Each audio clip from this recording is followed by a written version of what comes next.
Hi friends, welcome to DD study vlogs. இந்த வீடியோவில் என்ன பார்க்க போகிறோன்னா, ஒரு இயலை எப்படி ஈஸியாக அதே டைமில் நம்ம மெமரியில் ஸ்டோர் ஆகிற மாதிரி படிக்கிறது அப்படின்னு தான் பார்க்க போகிறோம். நீங்கள் ஆல்ரெடி ஒரு மெத்தட் ஃபாலோ பண்ணி படிச்சிங்கன்னா அதை ஃபாலோ பண்ணிக்கோங்க. ஃப்ரெஷர்ஸ்க்கு தான் நான் சொல்ல போகிறேன். இப்போ புதுசாக படிக்கிறவங்க 6th to 8th வரைக்கும் இயல் எல்லாமே சிம்பிளாக இருக்கும். ஒரு இயல் எடுத்துக்கிட்டால் அதை வந்து சீக்கிரமாக படித்து முடிக்கிற அளவுக்கு தான் கண்டென்ட் இருக்கும். இதுவே 9th 10th +1 +2 வந்து கொஞ்சம் ஹெவியாக இருக்கும் கண்டென்ட்டு. இப்போ நான் சொல்கிற மெத்தட் வந்து 6th to 8th வரைக்கும் படிக்கிறப்போ நீங்கள் இதை ஃபாலோ பண்ணிக்கலாம். இப்போ ஒரு டேர்மாக தான் எடுத்துகிறோம். அப்படி இப்போ ஒரு நாள் எடுத்துட்டோம்னா ஒரு டேர்ம், அதாவது 3 இயலை கம்ப்ளீட் பண்ணுற மாதிரி நம்ம வந்து அன்றைக்கி ஷெடியூல் பண்ணிக்கணும். இப்போது 6th ஃபஸ்ட் டேர்ம் எடுக்கிறீங்கன்னு வச்சுக்கோங்க. இந்த 3 இயலை இன்னைக்கு கம்ப்ளீட் பண்ணிடணும் அப்படின்னு நினச்சி தான் படிக்கணும். இதுவே 9th 10th இருந்தால் 9th 10th 3 இயல், அதாவது ஃப்ரெஷர்ஸ்க்கு நான் சொல்கிறேன். அவங்க வந்து 3 இயலை ஒரு நாளைக்கு படிக்கிறது கொஞ்சம் கஷ்டமாக இருக்கும். அவங்க என்ன பண்ணலாம்னா 2 இயலாக வந்து படிக்கலாம். இப்போ இந்த 3 இயல் இன்னைக்கு படிக்கிறீங்கன்னு வச்சுக்கோங்க. ஃபஸ்ட்டு என்ன பண்ணணும்னா செயல் பகுதியெல்லாம் நீங்கள் ஒரு மெத்தட் ஃபாலோ பண்ணுறீங்கன்னா அதை ஃபாலோ பண்ணிக்கோங்க. ஒருவேளை இப்போ தான் ஸ்டார்ட் பண்ணுறீங்கன்னா இந்த மெத்தடை வந்து ஃபாலோ பண்ணி பாருங்கள். உங்களுக்கு யூஸ்ஃபுல்லாக இருக்கான்னு பாருங்கள், ட்ரை பண்ணி பாருங்கள். ஃபர்ஸ்ட் என்ன பண்ணணும்னா 3 இயலுக்கும் செயல் பகுதி இருக்கும். இப்போ இந்த first term 6th first term எடுத்திருக்கேன். 3 இயலுக்கும் செயல் பகுதி. இப்போ இன்பத்தமிழ், தமிழ் கும்மின்னு இருக்குது ஃபர்ஸ்ட் இயலில். அதுக்கப்புறம் செகண்ட் இயலில் சிலப்பதிகாரம், காணி நிலம். தேர்ட் இயலில் அறிவியல் ஆத்திச்சூடி, அறிவியலால் ஆல்பம். இந்த மாதிரி 6 செயல் பகுதி இருக்குது. அப்போ ஃபஸ்ட்டு செயல் பகுதியை ஃபுல்லாக முடிச்சிடணும். ஃபர்ஸ்ட் இயல் எடுத்ததுமே வந்துட்டு இப்போ இன்பத்தமிழ்னு இருக்குது, பாரதிதாசனோட ஒரு பாடல் கொடுத்துருக்காங்க. இதை படித்து முடிச்சுட்டு இது புக் பேக் இருக்குது, 1 word ஃபுல்லாக பார்த்துடணும். செகண்ட் வந்துட்டு இந்த தமிழ் கும்மி, பெருஞ்சித்திரனாரோட கும்மி பாட்டு ஒன்று கொடுத்துருப்பாங்க. இதை முடிச்சுட்டு பின்னாடி நூல்வெளியில் அவரை பற்றி கொடுத்துருப்பாங்க. அதுக்கப்புறம் வந்துட்டு மார்க் பண்ணி என்னென்ன இருக்கோ இம்பார்ட்டனாக அதை ஃபுல்லாக படிச்சிடணும். புக் பேக்கில் 1 word இருந்துச்சுன்னா அதையும் முடிச்சுட்டு ஃபஸ்ட் இயலுக்கு செயல் முடிச்சாச்சு. அடுத்து முடிச்சுட்டு முன்னாடி ஒரு டிக் பண்ணிக்கோங்க. செயல் ஃபஸ்ட் இயலுக்குரிய செயல் நம்ம முடிச்சிட்டோம் அப்படின்ட்டு ஒரு டிக்கோ இல்லை ஒரு ஸ்டாரோ போட்டுக்கோங்க. ஃபஸ்ட் டைம் படிக்கிறோம் அப்படின்ட்டு. செகண்ட் டைம் தேர்ட் டைம் படிக்கிறப்போ அடுத்தடுத்து 2 ஸ்டார் 3 ஸ்டார் அந்த மாதிரி ரிவைஸ் பண்ணுறப்போ போட்டுக்கோங்க. இப்போ செகண்ட் இயலுக்கு சிலப்பதிகாரம் இருக்குது. சிலப்பதிகாரத்தை செயல் பகுதியை இதை முடிச்சுட்டு நூல்வெளி இருக்கோ என்னென்ன இருக்கோ அதை ஃபுல்லாக படிச்சிடணும். அதுக்கப்புறம் அது பின்னாடி 1 word இருக்கிறத படிச்சுட்டு காணி நிலம் அப்படின்ட்டு பாரதியாரோட பாடல் ஒன்று இருக்கும், அதை ஃபுல்லாக படிச்சுட்டு அதுக்கு பின்னாடி இருக்க நூல்வெளி 1 word ஃபுல்லாக படிச்சுட்டு செகண்ட் இயலுக்கு நம்ம செயல் கம்ப்ளீட் பண்ணியாச்சு. இதை முடிச்சதுக்கப்புறம் தேர்ட் இயல் போகணும். அதுக்கு முன்னாடி செகண்ட் இயர்லேயே நம்மளுக்கு திருக்குறள் கொடுத்துருக்காங்க. திருக்குறள் வந்து ஒரு 10 குறள் கொடுத்துருப்பாங்கன்னு நினைக்கிறேன். ஆமாம், 10 குறள் கொடுத்துருக்காங்க. 10 குறளையும் வந்துட்டு படிச்சுட்டு திருவள்ளுவர் பற்றி ஒரு பாக்ஸ் கொடுத்துருப்பாங்க, திருக்குறள் பற்றியும் கொடுத்துருப்பாங்க. அதை ஃபுல்லாக முடிச்சுட்டு அதுக்கு பின்னாடி 1 word இருந்துச்சுன்னா அதை முடிச்சுட்டு தேர்ட் இயரில் வந்துட்டு 2 செயல் பகுதி கொடுத்துருப்பாங்க. அறிவியல் ஆத்திச்சூடி அப்படின்ட்டு நெல்லை சு முத்து அவர்களால் இயற்றப்பட்ட ஒரு பாடல் கொடுத்துருப்பாங்க. இதை முடிச்சுட்டு அதுக்கு 1 word இருந்துச்சுன்னா அதையும் முடிச்சுட்டு அடுத்து இன்னொரு செயல் பகுதி அறிவியலால் ஆல்பம் அப்படின்னு சொல்லிட்டு பாடநூல் ஆசிரியர் குழுவால் இயற்றப்பட்ட ஒரு பாடல் கொடுத்துருக்காங்க. இப்போ 3க்குமே வந்து நம்ம செயல் முடிச்சாச்சு. இதுக்கு பின்னாடி பாரதியாரோட ஒரு பாடல் வந்து பாக்ஸில் கொடுத்துருக்காங்க. பாக்ஸு 1 word ரொம்ப ரொம்ப முக்கியம். புக் பேக் 1 word இம்பார்ட்டண்டாக பாக்ஸ் கொடுத்துருந்தாங்கன்னா பாக்ஸு நூல்வெளி இதெல்லாம் ரொம்ப முக்கியம். அது உள்ள பாடலோட பொருள் படிக்கிறோமோ இல்லையோ பாக்ஸில் ஏதாவது கொடுத்துருந்தா அதை கம்பல்சரி வந்து மனப்பாடம் பண்ணிக்கோங்க. இப்போது நம்ம 3 இயலுக்குமே செயல் முடிச்சாச்சு. அப்போ முன்னாடி என்ன பண்ணிடணும், ஒரு டிக் பண்ணிடணும். சரி, ஓகே, 3 இயலுக்குமே செயல் முடிச்சாச்சு. அடுத்தது வந்துட்டு உரைநடை. 3 இயலுக்குமே உரைநடை. இப்போ ஃபர்ஸ்ட் இயலுக்கு உரைநடை என்ன பாருங்க, வளர் தமிழ் அப்படின்னு சொல்லிட்டு தமிழை பற்றி கொடுத்துருப்பாங்க. இதில் ஃபர்ஸ்ட் டைம் வந்து ரீட் பண்ணிடணும். ஃபர்ஸ்ட் வந்து ஒரு டைம் ரீட் பண்ணணும். புரியுதோ புரியலையோ ரீட் பண்ணிடணும். ரீட் பண்ணிட்டு ஓகே இதுதான் இந்த கான்செப்ட் தான் இந்த உரைநடையில் கொடுத்துருக்காங்க அப்படின்னு புரிஞ்சுக்கிட்டு செகண்ட் டைம் வந்துட்டு ரீட் பண்ணுறப்போ மார்க் பண்ணிக்கணும். ஃபஸ்ட்டாக ஃப்ரெஷ்ஷாக படிக்கிறவங்களுக்கு நான் சொல்கிறேன், மார்க் பண்ணிக்கோங்க.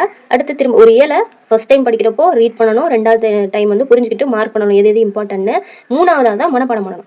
எது மார்க் பண்ணியிருக்கோம் இம்பார்ட்டன்ட் அப்படின்னு மார்க் பண்ணியிருக்கோமோ அதை மனப்பாடம் பண்ணிடணும். இப்போ ஒரு உரைநடை முடிஞ்சிடும். இதில் வந்து இம்பார்ட்டன்டானது இதை வந்து நம்ம மார்க் பண்ணி வச்சு படிச்சுட்டு பின்னாடி எதுவும் வந்துட்டு இந்த மாதிரி பாடல் எதுவும் கொடுத்து ஆசிரியர் கொடுத்துருந்தாங்கன்னா அதையும் படிச்சுட்டு 1 word இருந்துச்சுன்னா அதையும் வந்து நம்ம படிச்சிடுவோம். இப்போ வந்து ஃபஸ்ட் இயரில் செயல் முடிச்சிட்டோம், உரைநடை முடிச்சிட்டோம். செகண்ட் இயல் உரைநடை இதே மாதிரி. அடுத்து வந்து செகண்ட் இயரில் இருக்க உரைநடை சிறகின் ஓசை அப்படின்னு சொல்லிட்டு பறவைகளை பற்றி கொடுத்துருப்பாங்க. அப்போ இதில் இந்த பாக்ஸ் எல்லாம் முக்கியம். ஃபஸ்ட் டைம் ரீட் பண்ணணும், செகண்ட் டைம் மார்க் பண்ணணும். டைம் ஆனாலும் பரவாயில்ல அப்படின்னு சொல்லிட்டு ஃபஸ்ட் டைம் புதுசாக படிக்கிறவங்க இந்த மாதிரி ஒரு இயலை ஒரு 3 டைமாவது உரைநடையை படிக்கணும். இப்போது செகண்ட் டைம் வந்து மார்க் பண்ணிட்டோம். இன்னும் சின்ன சின்ன இயலாக தான் இருக்கும் 8th வரைக்கும். மார்க் பண்ணிவிட்டு தேர்ட் டைம் வந்து மெமரைஸ் பண்ணணும். பண்ணிவிட்டு பாக்ஸ் எல்லாம் இருந்துச்சுன்னா மனப்பாடம் பண்ணிட்டு அடுத்தது வந்துட்டு 1 word பார்த்துருவோம். இப்போ நமக்கு 2 இயல் முடிஞ்சிருச்சு. 1 word பார்த்துட்டோம். அடுத்து தேர்ட் இயல் இதே மாதிரி தான். திருக்குறள் நம்ம படிச்சிட்டோம் ஆல்ரெடி. தேர்ட் இயல் வந்துட்டு கணியன் நண்பன் அப்படின்ட்டு ஒரு இப்போ இருக்க ரோபோட்டிக் வேர்ல்டு பற்றி ஒரு ஸ்டோரி மாதிரி தான் இருக்கும். இதில் இம்பார்ட்டண்டாக ஒரு சில பாயிண்ட்ஸ் இருக்கும், அதெல்லாம் மார்க் பண்ணி வச்சுட்டு இந்த பாக்ஸ்லாம் வந்து படிச்சிடணும். இதெல்லாம் முக்கியமானது. சோஃபியான்னு சொல்லிட்டு சவுதி அரேபியாவில் ஒரு ரோபோ வந்து இன்ட்ரடியூஸ் பண்ணியிருப்பாங்க. அதாவது அந்த ரோபோக்கு வந்து குடியுரிமை கொடுத்துருப்பாங்க. அந்த ரோபோ வந்து ஐக்கிய நாடுகள் சபை என்ன சொல்லணும்னா அந்த ரோபோவை புதுமைகளின் வெற்றியாளர் அப்படின்னு பேர் வச்சிருக்கும். இந்த மாதிரி இம்பார்ட்டன்ட் ஒரு ரீட் பண்ணுறப்ப தான் தெரியும் எது இம்பார்ட்டன்ட். செகண்ட் டைம் அதை மார்க் பண்ணிட்டு படிச்சிடணும். இப்போ தேர்ட் இயரும் முடிஞ்சிருச்சு. அதுக்கு பின்னாடி இருக்க நம்ம ஒன்னோடையும் படிச்சாச்சு. பேலன்ஸ் இருக்கிறது இலக்கணமும் இதுவும் தான், அதாவது கதைப்பகுதி விரிவானம். இலக்கணமும் விரிவானமும் தான் இன்னும் நம்ம 3 இயலுக்கு படிக்கணும். அப்போ என்ன பண்ணணும்னா ஃபர்ஸ்ட் வந்துட்டு விரிவானம். இங்கே பாருங்கள், ஃபர்ஸ்ட் இயலில் கனவு படித்ததுன்னு ஒரு லெட்டர். இதில் வந்து இம்பார்ட்டனாக ஒரு பாடல் பகுதி இந்த மாதிரி கொடுத்துருப்பாங்க. இதை வந்து மார்க் பண்ணி வச்சுட்டு இது படிச்சிடணும். ஸ்டோரியில் என்ன இருக்க போகுது, பெருசாக 4-5 பாயிண்ட்ஸ் தான் இருக்கும். ஸோ அதை மார்க் பண்ணி வச்சுட்டு அதை மனப்பாடம் பண்ணிடணும். அந்த விரிவானமுக்கு பின்னாடி எல்லாம் வந்துட்டு 1 வேர்ட்ஸ் இருக்காது. முடிஞ்சு ஃபர்ஸ்ட். அடுத்து வந்து நம்மளுக்கு பேலன்ஸ் இருக்கிறது இலக்கணம் மட்டும்தான்.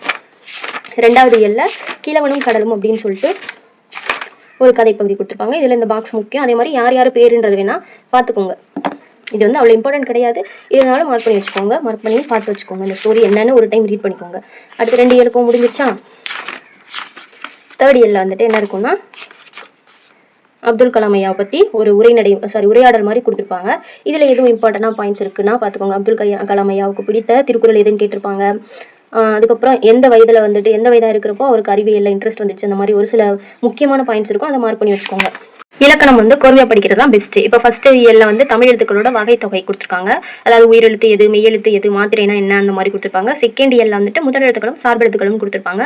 தேர்ட் இயலில் மொழி முதல்ல, அதாவது ஒரு வார்த்தையில் முதல்ல என்ன எழுத்து வரும் அந்த மாதிரி கொடுத்துருப்பாங்க. மொழி முதல், மொழி இறுதி அப்படின்னு சொல்கிற மாதிரி. ஸோ இது வந்துட்டு ரொம்ப சிம்பிளாக தான் இருக்கும். 6th இலக்கணம் ஒரு டைம் ரீட் பண்ணாலே நமக்கு புரிஞ்சிடும். இதை படித்து முடிச்சுட்டு அதுக்கு பின்னாடி இருக்க உண்மையோட பார்த்துட்டு கடைசியாக வந்து பின்னாடி இந்த கலைச்சொல் அறிவோம். இது ரொம்ப ரொம்ப முக்கியம். ஒவ்வொரு இயலுக்கு பின்னாடி இருக்கிறதையும் நம்ம மார்க் பண்ணி வச்சு படித்து வச்சுக்கணும். ஒருவேளை உங்களுக்கு மறக்கிற மாதிரி இருந்ததுன்னா ஒரு நோட்டு மாதிரி போட்டு கூட ஹிண்ட் எடுத்து வச்சு படிச்சுக்கலாம். ஒவ்வொரு 6th to 12th வரைக்குமே இருக்கும். உங்களுக்கு மறக்குதுன்னு தோணுச்சுன்னா ஒரு நோட்டு போட்டு வேணா டேர்ம் வைஸாக வந்து எழுதி வச்சுக்கலாம். இயல் வைஸாக எழுதி வச்சுக்கிட்டீங்கன்னா உங்களுக்கு மறக்காது. எக்ஸாமில் வந்து பார்க்குறப்ப ஞாபகம் வரும். செகண்ட் இயலுக்கு பின்னாடி வந்து முதல் எழுத்துக்களும் சார்பு எழுத்துக்களும் இதுவும் ரீட் பண்ணதுமே நமக்கு புரிஞ்சிடும், ஞாபகம் இருக்கும். ஆல்ரெடி படித்தது தான், நம்மளுக்கு சின்ன வயசில் படித்தது தான். ஸோ அது வந்து ரீட் பண்ணுறப்பவே நமக்கு ஞாபகம் வந்துடும். அடுத்தது அதுக்கு பின்னாடி இருக்க கலைச்சொல் அறிவும் இந்த 1 வேர்ட்ஸ் எல்லாம் பார்த்து ஒரு டைம் ரீட் பண்ணி வச்சுக்கோங்க. அடுத்து தேர்ட் இயலுக்கு பின்னாடி மொழி முதல், மொழி இறுதி அப்படின்னு சொல்லி மொழி முதல் எழுத்துக்கள் எந்தெந்த எழுத்துக்கள்லாம் மொழிக்கு, அதாவது மொழிக்கு முதல்ல வரும், ஒரு வார்த்தைக்கு முதல்ல எந்தெந்த எழுத்து வரும், எந்தெந்த எழுத்து வரக்கூடாது, எந்தெந்த எழுத்துக்கள் இறுதியில் வரும், எந்தெந்த எழுத்துக்கள் இறுதியில் வரக்கூடாது, எந்தெந்த எழுத்துக்கள் இடையில் வரும் அப்படின்ற மாதிரி கொடுத்துருப்பாங்க. இது கொஞ்சம் உங்களுக்கு கன்ஃபியூஸாக இருந்துச்சுன்னா ஏதாவது வீடியோஸ் பார்த்து ஷார்ட்கட் பார்த்து மெமரைஸ் பண்ணி வச்சுக்கோங்க. இதுதான் வந்து கொஞ்சம் டிஃபிகல்ட்டாக இருக்கிற மாதிரி எனக்கு தோணும். அதுக்கப்புறம் அந்த இலக்கணத்துக்கு பின்னாடி இருக்க 1 வேர்டு, இலக்கணத்துக்கு பின்னாடி இம்பார்ட்டண்டாக ஏதாவது இங்கே வந்து சர் சி.வி. ராமன் பற்றி இம்பார்ட்டண்டான ஒரு பாக்ஸ் மாதிரி ஒரு பேரா மாதிரி கொடுத்துருப்பாங்க. அதை படிச்சுட்டு அடிக்கோடிட்ட சொற்களுக்கு இணையான தமிழ் சொல் எழுதுக அப்படின்ற மாதிரி கொடுத்துருப்பாங்க. அதே தேர்ட் இயலுக்கு பின்னாடி கலைச்சொல் அறிவோம். இதோட முடிஞ்சிச்சு. அப்போ ஒரு இயல் எடுத்தால் ஃபஸ்ட்டு ஒரு டேர்ம் எடுத்துக்கிட்டால் 3 இயல் எடுத்துக்கணும். அப்போ 6th to 8th வரைக்கும் டேர்மாக படிக்கணும். 3 இயலாக படிக்கணும். ஏன்னா சின்ன சின்ன இயல்ஸ் தான் இருக்கும். அதனால ஒரு நாளைக்கு 3 இயல் அப்படின்ற மாதிரி படிக்கணும். 9th 10th போகிறப்போ புதுசாக படிக்கிறவங்க 2 இயல் படிக்கலாம். இப்போ ஒரு இயல் எடுத்துக்கிட்டோம்னா ஒரு டேர்ம் எடுத்துக்கிட்டோம்னா ஃபர்ஸ்ட் செயல் பகுதி 3 இயலுக்குமே செயல் முடிச்சிடணும். அடுத்து உரைநடை மார்க் பண்ணி வச்சு இம்பார்ட்டண்டான பாயிண்ட்ஸை திரும்ப ரிவைஸ் பண்ணணும். அடுத்தது விரிவானம்ல அவ்வளோ பாயிண்ட்ஸ் இருக்காது, அதை படிச்சிடணும். அடுத்து இலக்கணம் ஒவ்வொன்றுக்குமே இப்போ செயலுக்கு பின்னாடி 1 வேர்டு இருந்தாலும் அதையும் அந்த செயல் படிக்கிறப்பவே சேர்த்து படிச்சிடணும். இலக்கணத்துக்கு பின்னாடி 1 வேர்டு இருந்துச்சுன்னா அந்த இலக்கணம் படிக்கிறப்பவே சேர்த்து படிச்சிடணும். இதே மாதிரி தான் ஒரு டேர்ம் கம்ப்ளீட் பண்ணணும். இது வந்து ஃப்ரெஷர்ஸ்க்கு யூஸ்ஃபுல்லாக இருக்கும்னு நினைக்கிறேன். இது ஃபாலோ பண்ணிட்டு யூஸ்ஃபுல்லாக இருந்தால் கமெண்ட்டில் சொல்லுங்கள். நெக்ஸ்ட் ஒரு வீடியோவில் பார்ப்போம். Tata bye.